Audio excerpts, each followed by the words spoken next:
Hi, Chandan. So, Chandan Kumar is one of the founders of the Gig Workers Union. Chandan, can you tell us how you are linked to gig workers right now, the Gig and Platform Service Workers Union? How are you linked to them and how do you represent them? So I founded this union along with my gig workers sisters 3 years ago. So Hmm. I'm a founding president. Now I work with GIPSU, Gig and Platform Services Workers Union, as an advisor. Okay. And you are a labor lawyer by profession. You focus on labor law in India, correct? Yes. Labor policy, labor law. Yes, exactly. Okay. Yeah, So I'm just, I know that you have this morning and you're out right now on the field in Marathwad for different reasons, but I know that yeah, you've looked at Dipendra Goyal's response to the criticism that quick commerce is receiving. yeah, Um, I want to know, I'm going to go point by point, and I want to know what your yeah, rebuttal is to his response. yeah. Sure. Right. So one of the things that he has basically said in the beginning, he said that partners are not incentivized to drive fast because 10-minute delivery is about the location, and not about, the driver app is not showing them a countdown. They don't have to reach within a certain amount of time. What is your Hmm. response to that as a representative of the gig workers themselves? It's a completely lie, and if you can just go, anybody just can go and talk to any gig workers, and you will come to know that yes, they claim that there are warehouses, there are different people in your neighborhoods, and so on, right? So the moment you get the order, you accept the order, you have to deliver. Indian society, Indian cities are very, very different terrain. You know that way. When you go to the gated communities, you go to the apartments people are not allowing you to take the lift which being used by the normal residents. Again, then you have a different kind of protocol and system. When you go out on the street, there is a traffic jam, and and gig workers are seen as a community that you are a gig worker, but still you can be harmful. You are a migrant. You don't know the cities. There is a whole linguistic hostility. There is a whole identity hostility. So you deal with all this problem. I mean, India is such a diverse country. It's not a simple that you're just taking an order and going to any apartment and delivering the order. There are different obstacles you face it. And if you go and ask those workers and they are late, they penalize. Their ratings go down. There are hundreds of workers who are our members, and they said very, very openly that if the rating goes down, then their ID gets blocked. So I think what Dipender is claiming here, that they don't have watch, they don't follow this 10 minutes category or 10 minutes time slot, I don't think it's true. And if you talk to the gig workers, they will tell you that the hundreds of gig workers gets penalized every day because they're not been able to deliver things on the right time. I was just talking to some folks on CNN IBN, Mr. Khera. I don't know who's Mr. Khera, and he was telling that no, these are the people that chit chat while going to delivering the orders and so on. So he was actually victimizing, and making mockery of these hardworking populations who are coming far-flung areas of this country just to make their ends meet. At the end of days, you know that they are doing like a 12 hours and 14 hours of job, and they're barely earning 600, 500 rupees. And in that, they are putting oil, the oil. They're putting all this, maintenance charge for their bikes and so on. So I think it's very, very unfair for Mr. Dipendra Okay. Goyal to sort of say that. It's So, not so fair. you know, we do acknowledge also that even for short rides in India, given the weather, given the bad roads, given the fact that a lot of times our roads are unpredictable, that adds Yeah, stress to any ride. But yeah. the other thing that Devendra Goyal has argued, he said hourly earnings excluding tips have risen from 92 rupees in 2024 to 102 rupees in 2025. So his argument is that hourly earnings have actually gone up, and gig work is flexible by design, and many riders can choose the hours that they want to work. And so it should not be compared to a normal job. What is the rebuttal for that? So there are two questions in this question. There are two questions. One question is about there is a whole flexibility, and the second question is about that increasing the income and incentives. So the first question is that can Mr. Dipter Goyal showcase that how incentives or incentivizing these workers have increased their income. This is what the question many people asked yesterday and day before yesterday. In fact, there are a couple of investigative journalists I was reading. Mr. Nitin said he asked those questions openly on the Twitter, and there's no response. So this is absolutely, I would say, this lie by Mr. Goel, that there is a high incentives, workers earning going up. There's no data to showcase or kind of prove these arguments at all, Faye. And as far as the union is concerned, we have been interacting with workers on everyday basis, and they are saying their income is going down, not going up. That's the first question. The second question is about flexibility. That's the whole game in the gig economy. Everybody is saying that you have a flexibility for work for 2 hours or 4 hours, then you can shut down your app, you go and chill, you have a complete liberty. This is absolutely false. Okay. You know it, but I'm still repeating, how algorithm works, how basically the whole system, AI system works basically.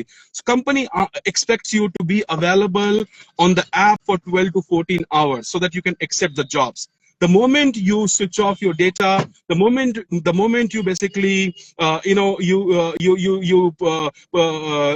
you put off the locations immediately, there will be people who will be calling you that why your location is off, why your data is off. They want you to be available for 12 to 14 hours so that you can keep accepting the job.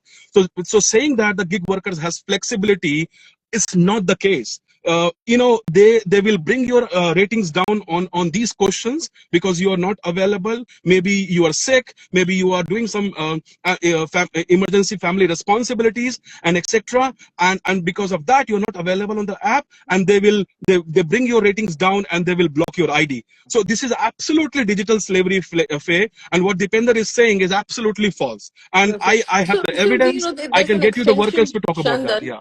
Chandan, Yeah. there's an extension to that argument where basically Goel has also said that gig work is meant to be a secondary income. Most delivery partners have a day job and they do this over and above. And so it cannot be compared to a full-time job in terms of benefits of employees. So, for example, a full-time employee in a factory will get provident fund, they will get sick leave, they will get Yeah. paid leave, Yeah. they get breaks, all of these things are worked in. He's saying this is a secondary income, this is not your primary income. And so the two things are not comparable. As a representative of gig workers, what is your response to that? No, but that's a whole argument. That's a whole argument. That's a whole argument that Dipender is saying that it's a flexible, it's a secondary job, but it is not a secondary job.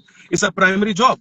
As I explained to you that apps is expecting you to be available for 10 to 12 hours, and if you're not available for this so and so time and for so and so period, that leads to your rating, that leads to your IDs getting blocked. So it's not true at all. I just don't know why these are basic information, and such a person called Dipendra of Zomato is lying openly on the social media. Faye, you can go and simply ask this question to any workers on the street and they will tell you that's not the correct. We are just only demanding that these so-called partners should be treated as a gig workers, and because they are doing the primary jobs. And second point is that we already have a law. Workers fought for these entitlements, as you explained, PF and ESI and all these social security benefits for the years. There are laws about that. So what is the problem in giving benefit of these laws to these so many workers who are putting their sweats and bloods, and that is leading to the billions of dollar No, profit but for these the platform argument, companies? the counter Yeah. argument, Chandan, to that is Yeah. that this is innovation. You're coming in the way of innovation. Here are, startups that have found a way to disrupt the system, to bring in tech innovation, to be able to deliver something to customers that people are very happy about. In fact, No, Amitabh Kant, I'm sure you know who Amitabh Kant is. He's the former Planning Commission, Niti Aayog I chairperson. know He him. has Yeah, argued yeah, I know him. that Yeah, yeah, yeah, yeah, yeah. these people have that basically gig work has created more jobs in India than any other sector, and people who are arguing against job creation are people who have not really created jobs themselves. What's your response to that? So yeah, I read the tweet of Mr. Kant, and we will be definitely replying formally for sure. But the question is very very clear that you create a startup, you set up a company. It's a welcome move. There is a huge chaos especially among the urban youth. There is no employment. That's true. And I think Prime Minister is responsible. Prime Minister should be responding not by saying that there are private startups for creating jobs. Workers need more safe jobs, not precarious jobs. Workers need more safety, more guarantee, more I would say that the job which can give them happiness in their life is not about the precarity, the in which manner we're discussing about gig economy. So it's very welcome move, but doesn't mean that these startup and these tech firms have legitimacy to undermine the law of the land, right? There is a legal system. There is a basically the constitutional guarantee. I mean, right to association and right to strike is under Article 19. Mr. Dipendra Goyal calling these gig workers are miscreants, are criminals. I saw the tweet. Do you think this is how you treat the youth of this country? Absolutely not fair. So the whole argument is that you're creating a job, so-called job, but doesn't mean that gives you a leverage and that gives you legitimacy to exploit the law of the land and exploit the working poor of this country. So, Chandan, what you're arguing is that this innovation of quick commerce, where they can bring you something to your house in 10 minutes if you're wanting it, Yeah, is yeah. actually, labor law arbitration and not really an innovation? you know it's very simple that this whole model, the 10 minutes delivery model, or this whole ID block and etc., these all models is basically is anti labor law and anti constitution. And that's the whole argument. That you go and talk to Dr. Mansukh Mandavia, and he brought in the draft rules of gig workers yesterday, I think the day before yesterday, on 31st of December.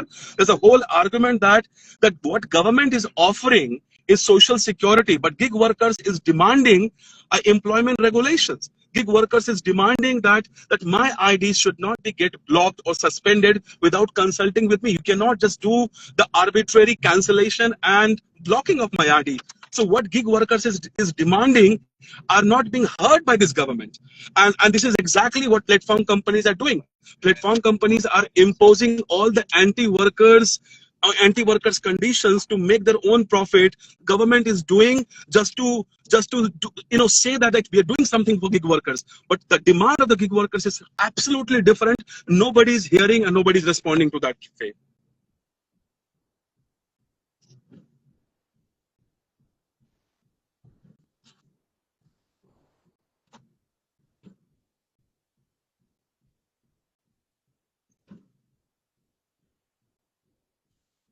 Hello.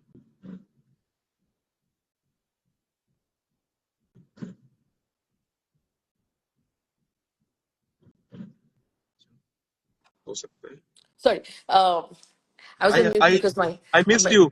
I I was missed on you mute for some because time. my Sorry. dog was barking, but I'm back now. Oh, okay. Sorry. I thought Sorry. my network. So I no, thought my, my my network. point was Dipendra Goyal was saying that a lot of gig workers have not supported the strike because they're actually quite happy.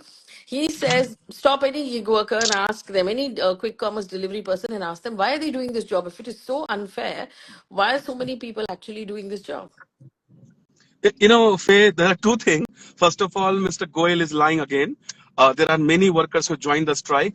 I would humbly, sincerely, with the folded hand, request Mr. Goyal to, instead of investing and wasting the money on the PR firms and the PR people, like I know there are some very high-profile people is tweeting and supporting that. So instead of paying those heavy consultancy to these high-profile people, pay those money to the workers' fund so that they get some more income. That's my humble suggestion to Mr. Goyal.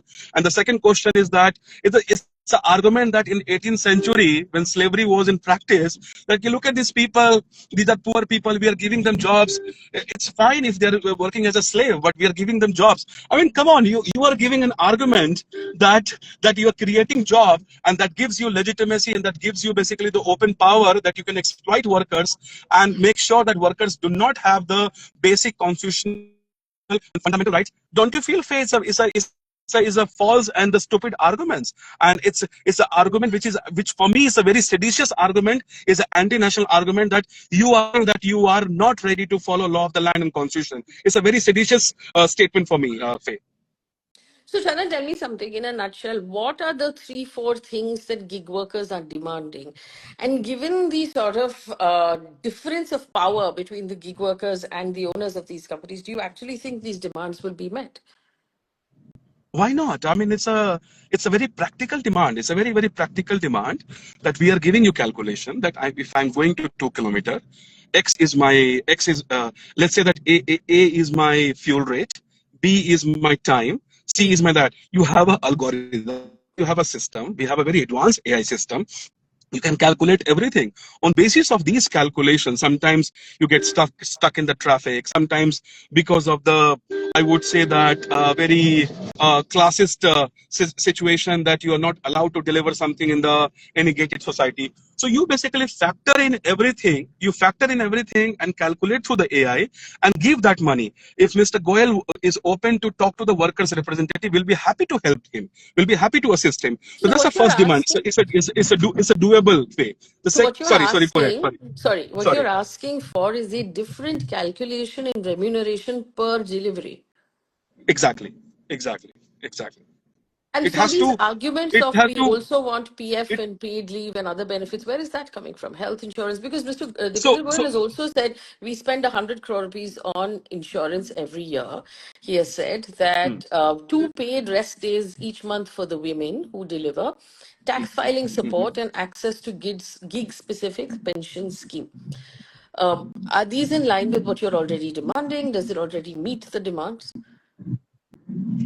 no, so this is again I mean, 100 crores. You are counting. Look at the numbers. Look at the numbers of people are working, and look at the fund you are allocating for the social security. These are very, very. I would say that a very two different number and has no coherence as far as the fund allocation is, which is actually needed. So it's very simple that you have a number of workers Mm. and you start with the income. See, Faye, I don't want to basically get into this whole technical argument. We can have a very longest conversation about clarification on that. It's very simple. Look at the company balance sheet. And there are a lot of people who tweeted about that the 375 rupees calculation came after seeing the balance sheet, the kind of average income of the workers. What is the minimum wage of in this country? If you see the Delhi minimum wage, it's 700 rupees. So if you're not even earning 700 rupees after working for 10 to 12 hours, what kind of income the company is offering? And then you see the salary of executives and the profit of the company which is investing money in bonds, investing in the other companies and so on. So there is a very clear picture of inequality. Instead of telling you about this calculation and that calculation is very, crystal clear, very visible. The way companies running their model is basically on the principles of inequality and exploitation. It's very, very simple, Faye. I don't understand that what is the rocket science in this to understand that, this basic maths. Okay. Chandan, thanks for speaking with me. And of course, I hope we can stay in touch through this whole debate because we'd Yeah, like to hear the response from the gig workers as well. sure. Thank you for giving us that insight, Chandan. Sorry, I was traveling, Faye, and I hope the network was working. Sorry, and yeah, but I'm glad that you invited me and we So, had this so, conversation. so one And last yeah, question, thank you. actually, before I let you Yeah, go. For people who are yeah, listening on Instagram yeah, right now, yeah, and other platforms, if they want yeah. to support gig workers, they want to support the delivery partners, how can Yeah. they do it? I mean, for the general consumer, there are three things basically that I mean, I don't know what to say, but I mean, at least you can, in solidarity, if the unions gives a call that there is a strike, you don't place an order. That's the first. You can begin with the first thing that you don't place an order. At least you should, question this whole business model, this business model where there has to be some loss for this platform company so that understand that consumers also demand something. I mean, I saw the tweet of Mr. Amitabh Kant is a consumer-led model. So consumer has a huge power. There's no doubt about that. So consumers need to be little more sensitive towards the gig workers. And when the unions give a call, they should extend solidarity and support that. The second question is that when any workers come to your place, deliver that, give them give them something, give them like a something like a offer them a glass of water, ask them if do you want to sit for a few minutes, you have been placing so many orders, just be human, the way we behave humanly with many people and many guests we come to our place. And third thing is that you know I is very very important that as a consumer we should start asking the question why only we will tell or workers will say. As a consumer also you will start asking these questions to the all these gig companies that you are offering so and offering so and so, like that, where the workers stand in this picture. So I think these are 2-3 steps very very quickly in my mind. I can add more, but let's start with the basic humanity affair. That's all I can say. That. All right, Chandan. Thanks so much. And I hope we can speak again in the next few days when you're back in the Sure, city. ma'am. All right. Sure, ma'am. Thank Sure, you. ma'am. Thanks, Chandan. Thank you. Have a good day. Bye Thank bye. you.